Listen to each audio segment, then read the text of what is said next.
You're listening to Secure Ventures, a show that follows cutting-edge founders in the cybersecurity space to understand their plights, glories, and revolutionary products. I'm your host, Kyle McNulty. I'm also a full-time investor at InQtel, a strategic investor for the U.S. intelligence and defense communities. This show is a personal outside activity separate from and not affiliated with InQtel in any manner. All comments, opinions, and sponsorships are wholly independent. With me in this episode is Odysseas Lamtzidis. Odysseas is co-founder and CEO of Phylax, a Web3 security company building a security layer for blockchain-based protocols. Before Phylax, Odysseas worked at Nomad, a crypto exchange which suffered a $190 million breach in August 2022. In the episode, we talked about his unique background as a developer relations manager, the approach law enforcement takes to recover funds in the wake of a crypto breach, the different attack surfaces for the Web3 ecosystem, and more. If you're not a blockchain expert, do not worry. Me neither. There are still plenty of interesting high-level conversation points throughout. This episode is brought to you by Vulncheck. Vulncheck helps teams defend against weaponized exploits by delivering the most comprehensive vulnerability and exploit intelligence in the market today. Vulncheck gives enterprise and federal teams better, faster data so they can autonomously prevent exploits and reduce risk and outpace adversaries. So what's different about Vulncheck? The company delivers its solutions to teams in machine-readable and consumable formats for a truly autonomous approach to vulnerability prioritization and exploit mitigation.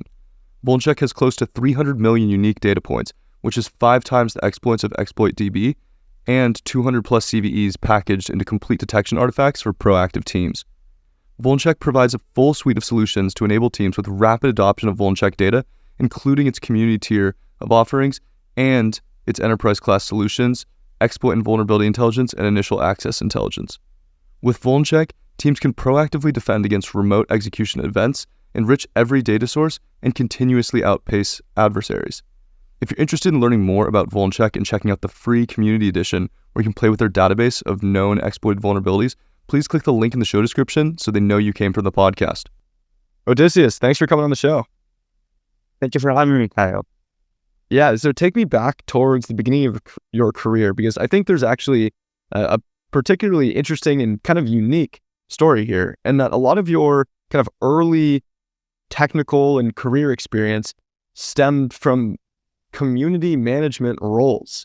And I think this is a fairly unique role in the tech ecosystem in terms of having to kind of build a brand of some sort of community, typically like an open source community, interact with a lot of the individuals who are actually using the tool, be both a champion of the product, but then also very much listen to the people who are providing feedback and make sure you're a positive liaison for that entire ecosystem. Tell me a little bit more about how you first ended up in that kind of community management role. Yeah, so in my career, I always, they say the most important thing when you start a career is the first boss you have, right? So I always pursued careers with the product really made sense to me, right? So I was more focused on working on something I believe in than like what I actually do. So the first company I worked at was, I did product, right? So it was like engineering adjacent. And then I found another company called NetData was infrastructure monitoring. So DevOps, low level, Linux stuff. I was really interested in what they're doing and helping developers become better effectively. And the only position they had was developer relations. So I was like, okay, it doesn't matter, let's do it. And I found doing product and then DevRel was a very interesting way to learn about a lot of things you have to do as a founder, right? Because as a founder, you have to do product, and as a founder, you have to understand how to talk with users, how to build open source communities. It really helps you empathize and learn all the strategies that you need to do anyway as a founder, and then you do it full time, right? So it's a very hard job actually being a dev. It's extremely distraction driven, because all day you're on Twitter or the community Telegram groups or forums, and you have to become an expert in the product and basically serve as a part-time support staff, but also at the same time go through user feedback, clean it up, translate that into the product team, help them prioritize the features. You represent the company to the user and the user to the company, right? And after I did it for a year, I was certain I don't want ever to do it again. It's a very, like, DevRel is a very actually, it's very hard to find good DevRels for that reason, because DevRels are engineers, right? It's just community management. You are with the user, helping them with developer tooling. Maybe you write some libraries. Like, basically, you have to do whatever it takes to help the user through their user journey. So it's very hard to actually, and as a founder, it was very hard to find good DevRels, which meant that they're good engineers, right? Because they need to be able to understand the product, and they have to understand it to a level that they can be useful to users, but at the same time have a lot of empathy and presentation skills and media machine going on. Is actually good DevRels are actually a very expensive breed. Yeah, I completely believe it.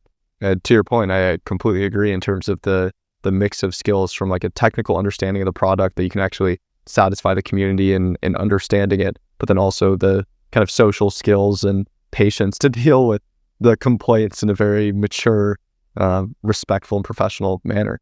So tell me a little bit more about this kind of experience here, and maybe how it shaped you as a founder. You talked through some of the like valuable skills that you got a chance to develop. How do you think that experience as a community manager has like led you to shape how you interact with your users and customers today with Phylax? Yeah. So what I did was a developer relations engineer, so which is like slightly different from like community management is part of your JD, right? Sure. One thing as a as a developer, you wear many. So when you wear the hat of the community manager, you have to basically, it's very helpful to think of the community as a system, and then you map out where do your users live, in which platforms, and then you want to make sure that when a new user enters your community, they know where they have to go to perform some user goal. So if they want to do support, they have to go to that platform. If they want to give feedback, they have to go to that platform. If they want to interact, they have to go to that platform. And it's very important to create a map and make it intuitive for users to understand where they have to go, because a lot of times, companies, they have GitHub issues and support email and Telegram and Discord and forum, and it's very and then you get this fragmentation of community where some people ask support in Zendesk, some people ask support in GitHub, and so if as a user it's very hard to self-serve because the information is fragmented, right? So it's very important to map out the community and decide where every user goal should be performed, and then make sure you funnel your users to the appropriate platform. And another thing I found is that it's you really want to increase you really want to make it easy for users to self-serve, right? Ideally, whenever you produce a single piece of content, you want it to serve as many users as possible. So, for example, I think very early on is very bad practice for startups to have things like Zendesk, where it's one-to-one, right? So, one user will ask one question to someone, and then they will get a reply. It only serves them. So then 10 users will ask you the same question. You have to spend the same amount of time to reply to them. While, for example, if you use a forum, then the other users will be able to find that forum post and self-serve, right? Figure out the problem on their own. So I think it's very important as a startup you have to do the things about scale. So you have to do with users, every day. But at the same time, keep an eye on how you can reuse the content, and in a way that allows future users to self-serve. So maybe you periodically, upload questions that come up often into a knowledge base. Ideally, I'm a very people don't use forums anymore, and that's sad actually, because a forum is a naturally organic knowledge base. So it's forums when you do, for example, in my first company, we did support on forum. And that actually created a very organic and very rich knowledge base where people could, self-serve for most of the issues.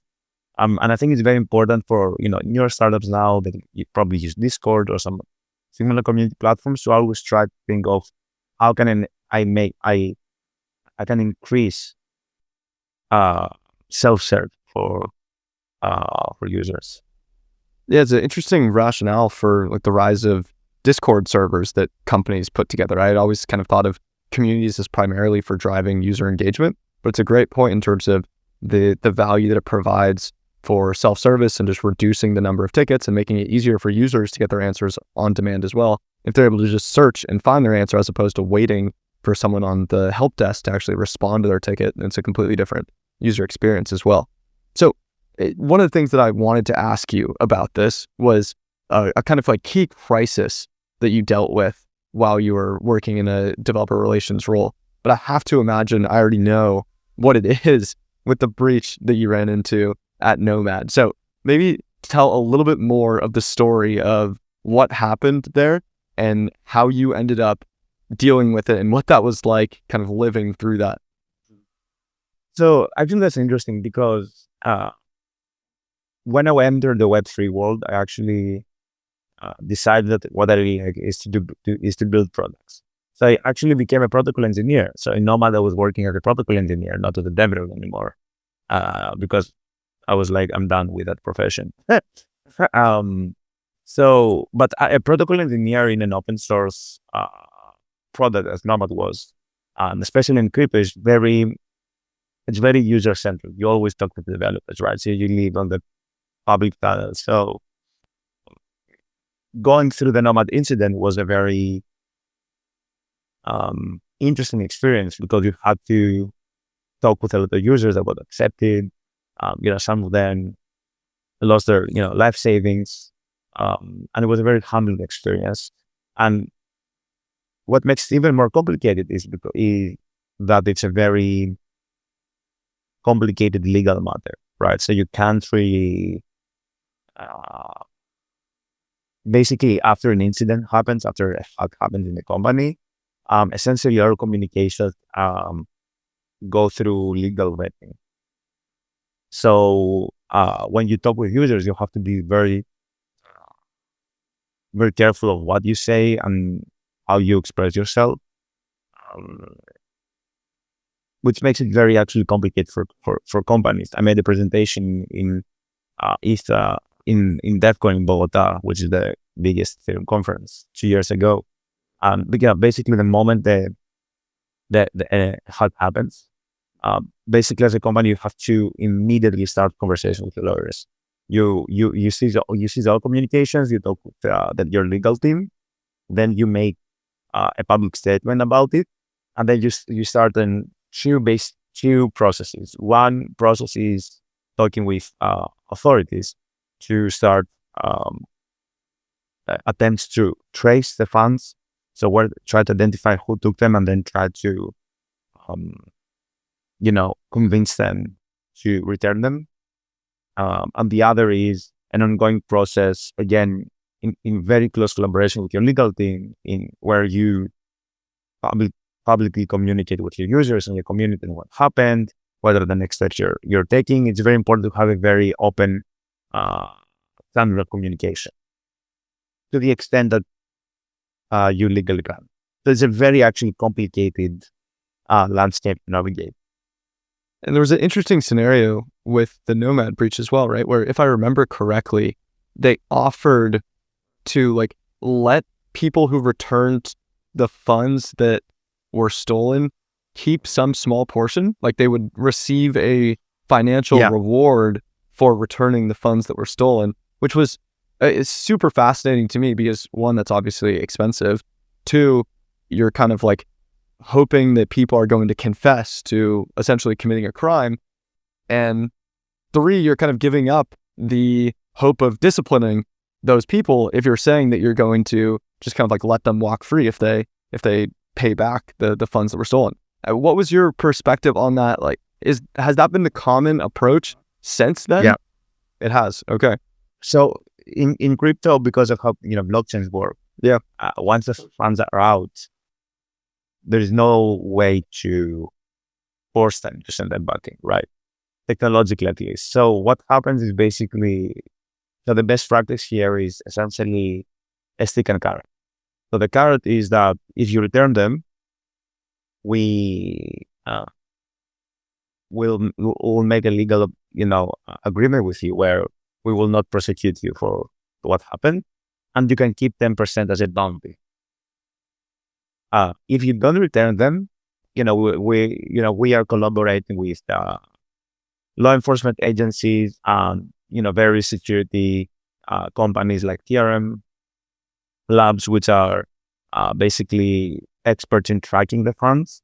So they track them on the blockchains, and then they track them on the centralized exchanges, which are used to off-ramp them.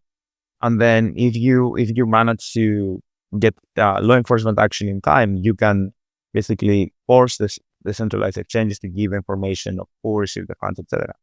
So basically, you tell them that you can either take 10% and then walk free, or you can try to keep them all, but we make action, right? And if you get caught in 2 years, 3 years, maybe Interpol at some point knocks on your door, and then you go away for 20 years, right?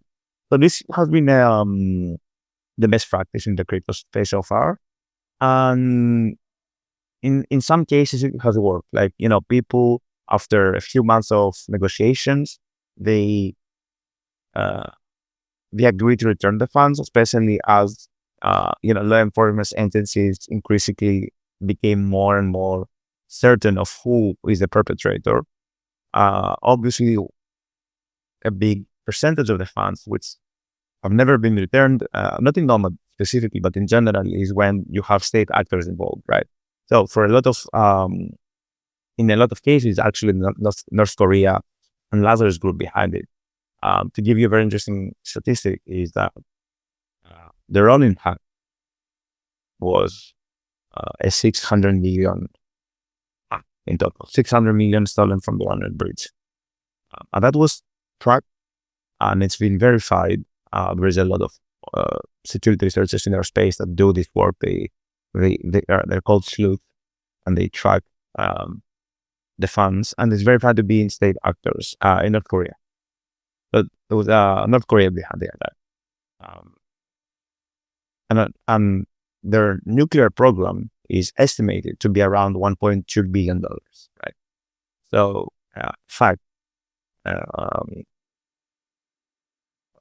financed their nuclear program, right? So obviously, when you have these actors behind the hand, then there is no hope for collaboration. But in a lot of other occurrences, like for example, when the Euler Labs was hacked for, I don't remember, a big amount, like 100 million or something. After a few months, they were able to convince the hacker to return 90% of the funds back, right? Because I imagine, and this is only my speculation, in that meantime, law enforcement agencies made some breakthroughs, and they were probably, starting to zero in on the identity. And, the attacker ended up understanding that it's better to walk away with 10% than 90, walk away with 90% and then maybe never see the light of day, right? Like 1 or 2 or 3 years. It's actually a really interesting statement just about law enforcement in general and the financial return on law enforcement, right? Because what you're basically suggesting in that scenario is the law enforcement involvement allowed for the return of funds that otherwise they probably wouldn't have felt pressured to return. So in that case, let's say it's like 90% of 100 million that's returned, which is then like a $90 million return on the existence of that law enforcement group, which is just kind of interesting to think about it from a financial term as opposed to just like in the interest of protecting public safety more generally, right? Okay, so I think this is interesting to underline that that the argument that blockchains and blockchain technologies allow for money laundering is fundamentally wrong, um, because actually blockchain technologies allows for a very clear and very easy tracking of the funds. When all of the time, funds are, we lose track of the funds when they go to the centralized exchanges and then they are often, right?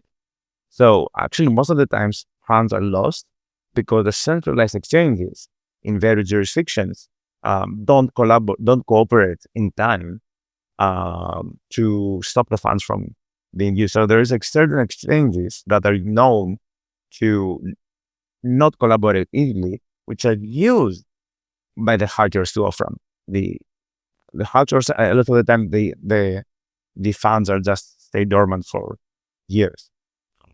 So this is very interesting that these actually blockchain technologies makes it easier to track where the funds go. And this is why this argument from special regulators is fundamentally false. And that's why only 1% of money laundering happens on chain. It's much easier to do that through shell corporations and various banking schemes. Certainly, people are going to find a way to launder money, regardless of whether it's on the blockchain or not, right? To your point. Okay, tell me a little bit more then how this experience shaped the birth of Phylax, right? You just started Phylax, to my understanding, earlier this year, 2024. How did it come about, and what were maybe some of the lessons that you learned from the Nomad breach that made you decide, hey, this is the right problem in Web3 security to go and tackle? I think the Nomad incident really made me understand that security is probably one of the most important problems that crypto have right now. Sure. As slowly crypto goes mainstream, it's obvious that a huge impediment of crypto being adopted as a technology is that there is 1% chance that you will lose all your money, right? Imagine if you have your money in a bank in a savings account. Imagine if there was 1% chance every year that you would lose everything, right? You wouldn't use that bank probably. Need a lot more interest. Yeah, right, exactly. So this is the issue we have right now in crypto, and it's either from everyday people that like you and me or institutions. And crypto will win, right? This idea of a new financial system will win when the pension fund of teachers in Canada or something decides to put 200 mil not on corporate bonds, but on MakerDAO, on a DeFi protocol, right? And to do that, we need to make crypto secure, right? We have to almost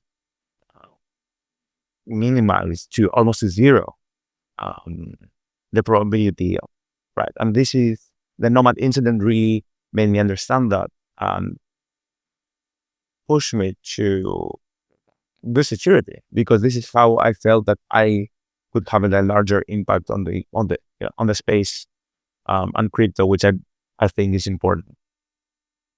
Yeah. So then, thinking about the kind of security ecosystem of crypto, blockchain more generally, I'm certainly not an expert in this, so I'm gonna lean on you. But when I think about it, I think about monitoring transactions, so monitoring for malicious activity on the chain. But even when that happens, if the action already takes place, then it can be very hard to revert, to my understanding, unless it's caught in that very brief window before that block is published. I might not be getting these terms perfectly correct, but hopefully you kind of understand where I'm going and correct me.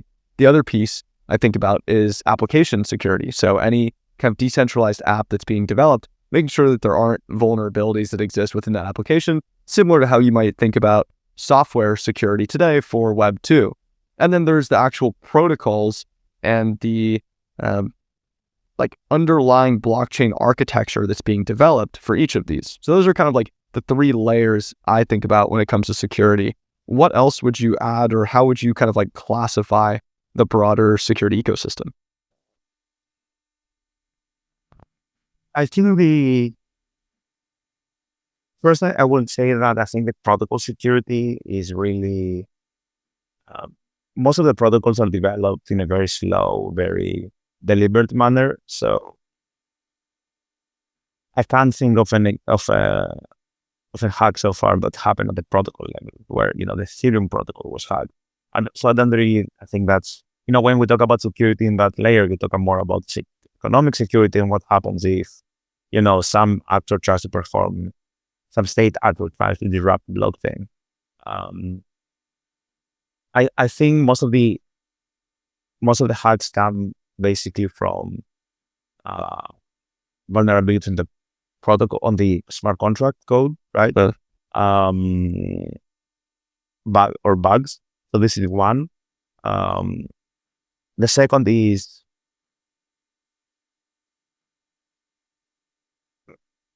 attaching the mechanism of the smart contract. So when the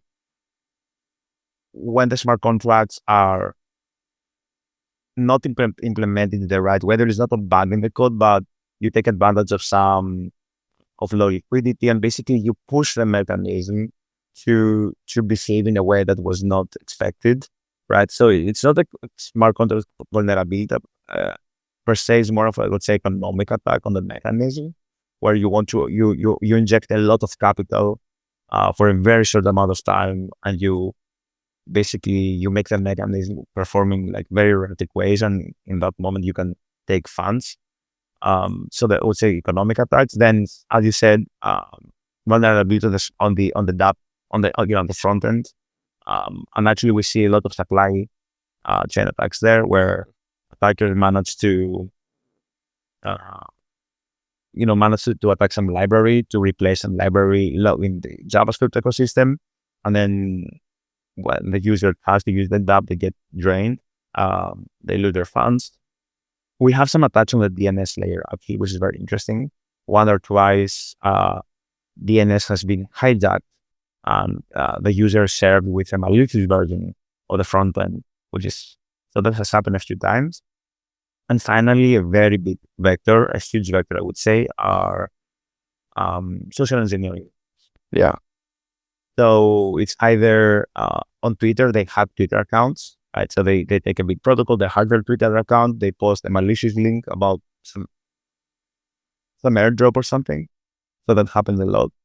Or they impersonate Twitter accounts. So you have Cloudflare, for example, the main Twitter account, and then they make a post, and then below an account posted as Cloudflare with 2 A's or something. So we have a lot of social engineering attacks in space. And the reason we have is that there is it's immutable. Once something happens, there is no way to take action back, right? So they don't need, you perform this attack and you just need 100 people to click. That's all, right? And you make 500,000. So these are more or less the vector wars. Yeah, that's a phenomenal overview and a great point as far as social engineering as well. I think easy to kind of overlook that in terms of the security ecosystem, because it's so much easier to focus on the more technical pieces. But at the end of the day, there's kind of a technical element to solving social engineering challenges as well. And a great reminder in terms of the importance of just like Twitter's security and how that has ramifications for blockchain applications as well. So then thinking through Phylax, you just described this kind of large attack surface of how you think about Web3, right? And there's several kind of areas that you just mentioned, whether it's the smart contracts themselves, the smart contract mechanism, social engineering, the applications. How did you decide with Phylax that this was the kind of right area to tackle within the ecosystem? So I started developing and monitoring like a Prometheus graph analogous for dApps, right? So an easy way for a dApp developer to monitor the state of the dApp. But I quickly ended up to the realization that monitoring is not very important in crypto, because by the time you see it, it's already done. And Prometheus, for example, in DevOps, you want to see that your server will blow up before it blows up, so you can take some action. So there is no user degradation. So there's no user experience degradation. and it led me to the conclusion that actually I want to prevent them, right? And smart contract vulnerabilities and economic attacks are probably one of the biggest vectors we see, where they manage because an interesting thing with smart contracts is that there is nothing private. So the moment you have a smart contract, a protocol live, everyone can inspect the code, and they have as much time as they need to find that small vulnerability, right? Maybe you create your smart contract and you change the implementation a bit, and then you add a very, very, very, very small bug that is almost impossible to find. But if someone has a year to analyze your smart contracts and test it, but there is no privacy, right? When you in Web2, you have your servers, and people can sort of, poke the API and try to understand how it interacts internally, but they have no idea really. Everything is like hidden. With smart contracts, everything is public, right? And you have a huge bug bounty essentially, because when you have $100 million stored in a smart contract, that's your bounty, right? So there is a bug bounty for like $100 million, and you have your code, and you can test it and prod it and really dive into it for as much time as you want. So this is how we ended up wanting to solve that vector. So tell me a little bit more about just how Phylax positions itself compared to other alternatives that are on the market. My understanding is traditionally when you think about DApp security testing, it's largely a very services-driven business. So the same way you kind of had penetration testing lead the way for like applications in Web 2.0 and traditional security, the same kind of technology or approach emerged with Web 3, where there was kind of this, maybe not requirement, but like stamp of approval that different applications tried to use, where they said, okay, look, our application has been verified by this third party, and therefore you know that as a user, you're safe to actually go ahead and use it. So there was this whole ecosystem that was developed. I know several companies have tried to emerge to productize that kind of offering, but it doesn't have quite that same stamp of approval. And to my understanding, that hadn't caught on all that much. So tell me a little bit more about just kind of how that's changed and how you position Phylax. Yeah, so the way that security happens in our space is first you have to do a lot of testing on, and actually good, easy testing frameworks have only come up the latest years. It's a very nascent industry, right? So the best practices are rapidly being developed. And then, as you say, audits, we call them audits, is basically the stamp of approval. The issue with audits are two. One, they're extremely expensive. So to give you an understanding, is for an average protocol, an audit could be something around $200K, right?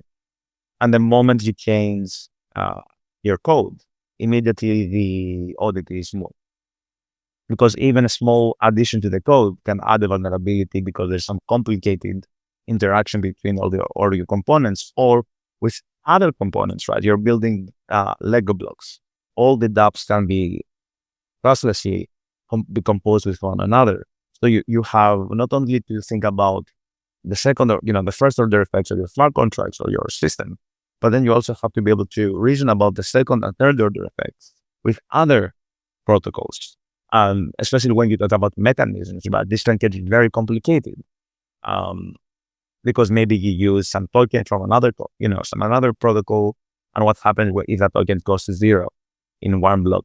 How does your system behave to that? Can your system handle that situation? So audits are very slow, right? You have to book them a few months in advance, and then they take another month to finish. And then if you want to make a change, boom, you have to re-audit again. So what happens really is people don't audit as soon as they should, right? And realistically, you can't spend, $1 million every year in audits. So that was so that's the reality right now. And on top of that, the solidity and the EVM, which is this, VM where you run your smart contracts on Ethereum, does not lend itself to. There's a lot of foot guns. The solidity, the language is not extremely well, I would say, implemented. You have to do a few weird things if you want to do some things. You can't formally verify it as you can as you should with a language where you write financial applications. So it has a lot of restrictions, right? So basically, what we're building is a way for dApps to define invariants, which are enforced at the base layer. They're enforced at the stage where the block is built, and this off-chain, essentially, evaluation of the invariants allows the users to express things that they can't express on-chain. Which means that now it's realistic to have this invariant test not run once while you develop the software, but they run continuously on their live transactions. So you can count these edge cases, which maybe you haven't thought of when you launch the smart contract. The problem usually with security in our space is that, in general, the industry is very small because there is no market to build a SaaS platform, right? For example, the Grafana or Prometheus example I gave, there is no business to sustain such a model. When you have 10,000, 20,000 developers, how much are you going to charge? There is no mental model. There is no TAM to build, a Prometheus or Grafana Cloud. There is no time to build Grafana Cloud. So all these companies really suffer from that. So they have to charge a lot of money to a small number of people. Our approach is a bit different. We are building a protocol, right? So we are building an on-chain protocol and mechanism where the dApps can define these invariants, and these are enforced at the base layer. And there is a on-chain mechanism which aligns the incentive and gives incentives to the parties. So the dApps pay for security, the base layer, receives some fees for providing the security, and this creates this mechanism. And when you have this mechanism on many networks, you start having network effects. And through this, through the system, you can have network effects where you can make it economically viable for the project through some token or through some tax system, because now you can use that as a springboard, right? So you have all these mechanisms that create this network effects over many networks. You can build multiple dApps on the same primitive. So using the same primitive, you can build fault prevention, you can build bug bounties. And through this utilization, and through these network effects, this is how you make the project viable. So let me make sure I kind of understand what you just conveyed. My understanding from what you just said is basically the more individual networks that are using the Phylax protocol, the more data you're effectively able to gather, and the more kind of like hooks you have into the overall ecosystem. And the more hooks you have in the ecosystem, the more you're able to enforce or enact some of these different security controls with a level of standardization across all of them. So you mentioned like the ability to apply bug bounties across all of them, because then you're able to capture the right data across each network, and be able to perform like some level of additional validation or like process uniformity. Am I describing that right? Sort of. The reality is that when you build a mechanism which is built on there's some primitives, right? So the more dApps that use this mechanism, the more examples of environments they use. So they make these primitives more valuable to the other dApps, because now there's more examples, and there is a it's like JavaScript and Next, basically. The more people use Next, the more libraries that exist, the more vibrant ecosystem, which makes more viable to the next application to the next developer to use that because they can use all these examples before them. Right. So the more networks we integrate with, the more cooperative we have, which means that the more dApps can use Phylax to enforce these invariants, which means more and more dApps use the same primitives. So there's like these networks effects from one another. And on top of that, you can reuse these primitives for other use cases. So you create this ecosystem where the value essentially accrues to the mechanism, because the mechanism is used for the dApps to pay the base layer for offering the service of security, right? And because you have this usage, so you dApps pay the base layer for security, and then you can take a small cut out of that, right? You can for example, through a tax system. Sure. So it's really about kind of building the ecosystem and the kind of connective tissue between all these different networks. Yeah. Okay. Well, yeah. And then you can even create, more. I think for us, the end game is to identify the more valuable use of this mechanism. Right? So hack prevention enables all that. But maybe the most valuable is, for example, insurance, right? Offer on-chain insurance and package it as part of this ecosystem. And this is how you make it viable as a security product. That's a good point, how it's kind of just, again, like use the term connective tissue, and then there's actual products that you can kind of layer on top of that. And it's really just the kind of foundational building blocks that then allow you to have this kind of extra layer of security or extra value that you're providing because of the data that you then have access to through the network effect that you mentioned.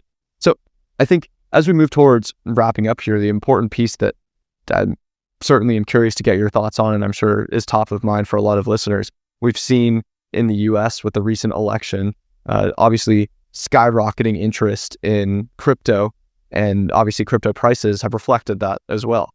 What are your thoughts, if you have like a crystal ball in front of you, as you think about how this impacts just the adoption of crypto more generally? Are there any kind of like key landmark regulation pieces that you see coming out that kind of allows for the more stable adoption? Or do you think this is just kind of the continued momentum for the crypto ecosystem more generally? Everything just kind of moves as it has in the past with maybe just a little bit more speed? I think the most important is that the new administration will no longer essentially weaponize the FCC against crypto as an industry. I'm not sure if you're aware of this great series of articles that Nick Carter wrote on Operation Checkpoint 2.0, where basically it's now proven that Silvergate, a bank that was known to serve crypto customers, was actually almost forced to close because they forced them essentially to stop serving crypto customers, right? And since crypto customers was basically most of their customer base, essentially they forced them out of business just because they were serving crypto. So I think the most important thing of this administration is a total difference in how they approach crypto, and instead of being in this very weird war against it, actually appointing people in agencies which are crypto friendly, which means at the very least we'll no longer have these hostile stance, right? And only that, and even without any special new piece of legislation, I think will skyrocket crypto as an industry, because the most right now, one of the most useful things in crypto, one thing that has really found PML is stablecoins, right? So the ability to send millions of dollars online in an instant. And stablecoins, if you really think about it, is a way for the dollar to remain the dominant medium of exchange of value worldwide, right? In a world where it's can become increasingly bipolar, the dollar is actually was losing competitive power. And stable coins is a way for the dollar to remain the king, right? So I think it's actually very in the interest of the United States to be pro crypto, because if it's not the US that leads the charge in crypto as they do with AI, it will be someone else, and it would be China or Europe. Europe has actually been very weirdly pro crypto, which is a very weird thing to say. So I think it's a very good timing so that the US doesn't lead the head start. Yeah, that's I think a great point in terms of how stable coins actually perpetuate the dollar dominance that exists around the world today, because ultimately stable coins are pegged, well, at least a lot of stable coins are pegged to the dollar. And so even though it's not like using cash, it's ultimately maintaining the worth of a US dollar as the principal benchmark, which is the important piece of the currency control to begin with, where the US then controls like the money supply and still the dollar inflation and all that good stuff. But that's a great place to end it. Odysseas, really appreciate the time. Super fascinating. Again, obviously a topic that I'm not incredibly deep on, which is always fun for me to get to dive into a little bit more. And I learned a ton just thinking about some of these different like attack surfaces that exist. Great reminders in terms of the importance of social engineering, some of the challenges as you think about following up on some of these hacks, and the carrot and the stick analogy that you used as well. So again, really, really appreciate the time. It was a pleasure, Kyle. Thank you. Thanks so much for listening to this episode. You can subscribe wherever you get your podcasts, and you can write to me at kyle@secureventures.io. I'm Kyle McNulty, and you've been listening to Secure Ventures.